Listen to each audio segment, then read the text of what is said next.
মিয়ানমারে 7.7 মাত্রার ভূমিকম্প এবং থাইল্যান্ডেও ব্যাপক ক্ষয়ক্ষতি। একটি বহুতল ভবনের সুইমিং পুল থেকে পানি ছিটকে পড়তে দেখা গেছে। ভূমিকম্পটি খুবই শক্তিশালী ছিল, যা আশপাশের দেশগুলো থেকেও অনুভূত হয়েছে।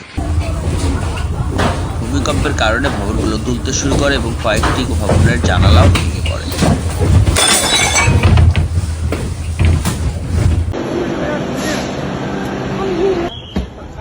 থাইল্যান্ডের রাজধানী ব্যাংককে বিভিন্ন ভবন থেকে লোকজন বের হয়ে এসে রাস্তায় জড়ো হচ্ছে।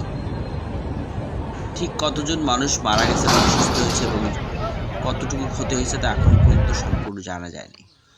মিয়ানমারে আজ শুক্রবার দুপুরের দিকে 7.7 মাত্রার ভূমিকম্প অনুভূত হয়েছে এবং ব্যাপক ক্ষয়ক্ষতি হয়েছে। যুক্তরাষ্ট্রের ভূতাত্ত্বিক জরিপ সংস্থা ইউএসজিএস জানিয়েছে, ভূমিকম্পের কেন্দ্রস্থল ছিল দেশটির উত্তর পশ্চিমের শহর সাগাইং থেকে 16 কিলোমিটার দূরে।